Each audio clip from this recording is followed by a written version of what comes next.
이 시간 우리에게 주시는 하나님의 말씀은 히브리서 12장 1절에서 2절 말씀입니다.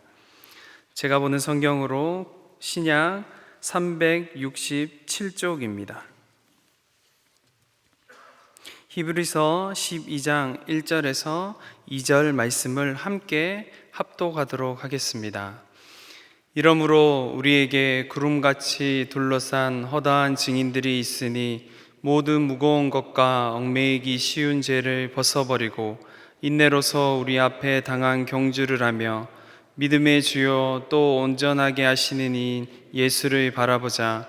그는 그 앞에 있는 기쁨을 위하여 십자가를 참으사 부끄러움을 개의치 아니하시더니 하나님 보좌 우편에 앉으셨느니라. 아멘. 우리는 늘 무엇인가를 보며 살아갑니다. 아이는 어떤 것을 보며 자라는지에 따라서 그 아이의 세계관을 형성하는 데 지대한 영향을 미칩니다. 사물을 보는 것뿐만 아니라 부모님, 선생님, 친구들을 보면서 아이들은 배우고 정보를 습득합니다. 이전의 세대들은 신문이나 책자를 보며 정보를 받아들였다면 지금의 세대들은 스마트폰이나 다른 영상을 보면서 정보를 받아들입니다. 요즘 아이들은 이제 네이버도 찾지 않습니다. 유튜브에 모든 것들을 물어보는 세대입니다. 얼마 전 청년들 팀장들과 함께 MT를 다녀왔습니다. 저는 여행의 기억을 사진으로 찍었는데 우리 청년들은 사진도 찍지 않더라고요. 이제는 영상을 찍어서 그 영상들을 붙여서 하나의 영상으로 만들어 SNS에 올리는 것을 보았습니다. 사진을 넘어서 이제는 영상으로 모든 것을 받아들이는 세대가 되어가고 있습니다. 성도 여러분, 여러분들은 무엇을 보며 어디를 보고 있습니까? 그리고 그리스도인들은 무엇을 보고 어디를 보아야 할까요? 히브리서는 고난을 당하는 성도들을 격려하고 그들의 믿음을 성장시키기 위해 쓰여졌습니다. 오늘 본문 12장 1절은 이렇게 시작합니다. 이러므로 라고 시작합니다. 앞에 있는 내용을 받는다는 의미이지요. 앞의 내용은 우리가 잘 아는 믿음장이라고 불리는 히브리서 11장입니다. 성경에 나오는 믿음의 사람들의 이야기가 열거되어 있는 장이지요.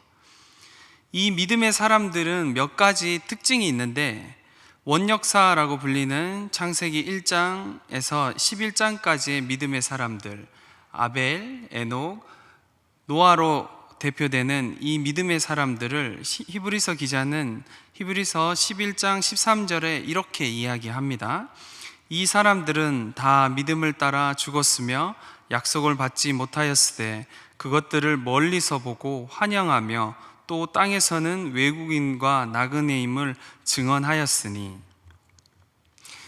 이 사람들은 약속을 받지 못했지만 그것들을 멀리서 보고 환영했다라고 이야기합니다. 어렴풋하고 멀지만 보았던 것이지요. 진리와 생명과 근원이 어떤 것인지 어렴풋하지만 보았습니다. 사랑하는 성도 여러분, 무엇을 보고 계십니까? 어디를 보고 계십니까? 지난주에 제가 로비에 서 있는데 어느 한 분이 다가와서 제게 이렇게 이야기했습니다. 요즘 갑자기 동해에 방어가 그렇게 많이 난다고 합니다. 뜬금없죠, 갑자기. 여러분은 이 이야기를 들었을 때 뭐라고 대답하시겠습니까? 생선이나 물고기에 아무런 관심이 없으신 분들은 그냥 그렇군요 라고 그냥 끝이 날 겁니다. 그리고 돈에 관심이 있으신 분들은 어부들이 돈을 많이 벌겠구나, 경제가 좀 좋아지겠구나 라고 생각하실 겁니다. 창조 보존이나 환경에 관심이 있으신 분들은 바다 환경의 어떤 변화와 영향으로 갑자기 동해에 방어가 많이 나는 그런 변화가 일어났는지 그런 쪽으로 대화를 이끌어 나아갈 것입니다. 그런데 저는 이렇게 대답했습니다. 그러면 방어를 잡으러 가야 되는데 이렇게 대답했습니다. 저는 물고기, 생선을 들으면 잡아야지라는 생각이 먼저 떠오릅니다. 저는 생선이라고 하면 낚시부터 떠오르는 사람이기 때문입니다. 그런데 저에게 질문한 그분은 깜짝 놀라며 아니 어떻게 그렇게 생각할 수 있고 그렇게 대답할 수 있습니까? 반문하시며 이렇게 이야기했습니다. 저는 이제 방어회 가격이 내려서 방어를 많이 먹을 수 있겠구나 생각했습니다 라고 했습니다. 그분은 회를 정말 사랑하시는 분이기 때문입니다. 이처럼 사람은 자신이 관심이 있는 것을 보고 그것으로 사물을 평가합니다. 그것을 어떤 똑같은 사건이라도 모두 다 다른 시각으로 그것을 바라보는 것이죠. 이것을 우리는 세계관이라고 합니다. 성도 여러분, 무엇을 보고 계십니까? 어디를 보고 계십니까? 히브리서 11장 17절부터는 약속을 받은 믿음의 사람들이 열거되기 시작합니다. 가장 먼저 아브라함의 이야기가 나옵니다. 여기서 아브라함만 잠시 살펴보겠습니다. 아브라함은 하나님이 말씀하신 보여줄 땅을 향해 나아갔습니다. 여호와께서 아브라함에게 이르시되 너는 너의 고향과 친척과 아버지의 집을 떠나 내가 내게 보여줄 땅으로 가라. 아직 보지 못했지만 하나님이 보여줄 땅으로 아브라함은 믿음의 걸음을 내디뎠습니다. 그리고 아브라함은 조카 롯이 떠났을 때 하나님은 아브라함에게 이렇게 말씀하셨습니다. 너는 눈을 들어 너 있는 곳에서 북쪽과 남쪽 그리고 동쪽과 서쪽을 바라보라. 보이는 땅을 내가 너와 내 자손에게 주리니 영원히 이르리라. 눈을 들어서 땅을 바라보라 라고 하나님이 말씀하셨습니다. 그리고 시간이 흐른 후에 다시 한번 하나님이 상속자에 대해서 아브라함에게 약속하실 때 이렇게 말씀하셨습니다. 그를 이끌고 밖으로 나가 이르시되 하늘을 우러러 무뼈를 셀 수 있나 보라. 또 그에게 이르시되 내 자손이 이와 같으리라. 하나님께서는 아브라함에게 보이시며 가르치시고 약속하셨습니다. 그리고 아브라함은 보았고 그리고 하나님의 말씀을 믿었습니다. 우리는 무엇을 보고 있습니까? 어디를 보고 있습니까? 세상 사람들을 보고 계십니까? 세상의 기준에 맞춰서 어느 정도의 부와 명성을 가져야 한다는 것에 시선을 두고 그것만 보고 세상을 향해 달려가고 있지는 않습니까? 나에게 상처 주고 힘들게 하는 사람들, 그 사람들만 보고 계시지는 않습니까? 저 사람만 없으면 좋겠는데 저 사람만 보고 계시지는 않습니까? 여러분의 삶에 하나님께서 베푸신 은혜와 사랑하는 가족, 동역자들을 바라보십시오. 우리는 세상의 기준과 세상의 가치에 맞추어 살아가는 사람이 아니라 말씀을 기준으로 삼고 예수 그리스도를 닮아가는 그리스도인입니다. 여러분은 내 안의 연약함만 보고 계시지는 않습니까? 나에게 부족한 것에만 시선을 두고 계시지는 않습니까? 저와 가장 많은 시간을 보내는 청년들에게 하는 이야기가 있습니다.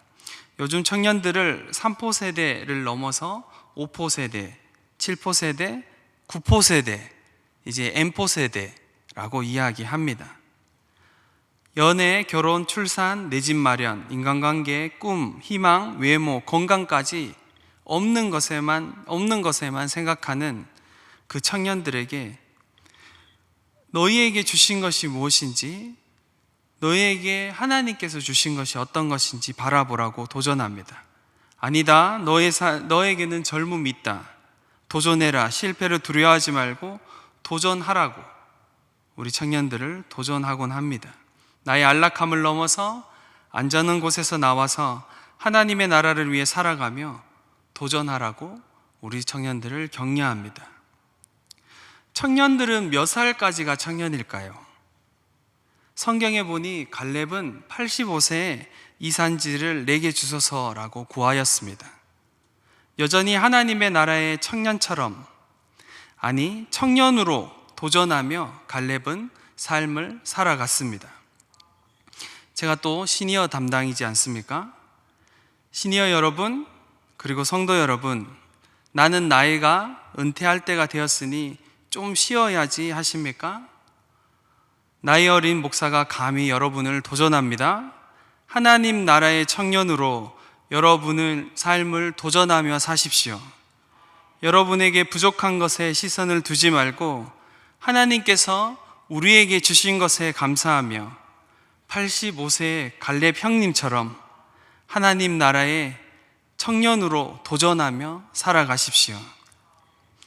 우리의 인생의 마지막 날까지 하나님의 나라의 청년으로, 일꾼으로 살아가려면, 믿음으로 살아가려면 무엇을 보아야 하겠습니까? 어디를 보아야 하겠습니까? 오늘 하루를 살아갈 힘은 어디에서 옵니까? 히브리서 기자는 우리에게 촉구합니다. 믿음의 주여 또 온전케 하시는 이인 예수를 바라보자. 믿음의 주여 또 온전케 하시는 이인 예수를 바라보자. 사랑하는 성도 여러분, 예수님을 바라보십시오. 세상이 나의 기준이 아니라 말씀이 나에게 말씀하시는 대로 여러분의 기준을 삼으십시오. 하나님 아버지의 시선이 있는 곳에 그곳을 여러분 바라보시기 바랍니다. 예수님을 바라보십시오. 여러분 불평할 수 있습니다. 목사님 다 그렇게 삽니다. 다 그렇게 삽니다. 아닙니다. 다 그렇게 살아도 예수 그리스도를 따라가는, 닮아가는 그리스도인들은, 여러분은 그렇게 살 수 없습니다. 예배의 자리, 기도의 자리, 믿음의 자리, 섬김의 자리, 예수 그리스도를 따라가는 자리에서 뒤로 물러나지 마십시오. 우리는 뒤로 물러가 멸망할 자가 아니요 오직 영혼을 구원함에 이르는 믿음을 가진 자니라. 말씀을 마무리하겠습니다. 사랑하는 성도 여러분, 무엇을 보고 계십니까? 어디를 보고 계십니까? 한 해를 조금씩 정리하는 11월 마지막 주일에 우리가 바라보아야 하는 것은 세상의 기준이나 나를 어렵게 하는 사람들이 아닙니다. 또한 나의 부족함과 나의 연약함이 아닙니다. 우리가 바라보아야 하는 것은 믿음의 주여 또 온전하게 하시는 예수님입니다. 대림절 첫 번째 주일 저녁, 나를 위해 이 땅에 오신 예수님, 그리고 이 땅에 다시 오실 예수님을 바라보며 이번 한 주도 예수님과 동행하는 하루하루 되시기를 간절히 바랍니다. 기도하시겠습니다. 사랑하는 주님, 어두운 우리의 눈을 열어 주옵소서. 눈을 열어 예수님을 바라보게 하여 주옵소서. 세상의 기준과 소리에 귀 기울이지 않고 나의 연약함과 부족함에 마음 뺏기지 않고 오직 믿음의 주 되시는 예수 그리스도만 바라보는 인생 되게 하여 주옵소서. 우리의 삶의 주인 되시며 믿음의 근거가 되시는 예수님의 이름으로 기도드리옵나이다. 아멘.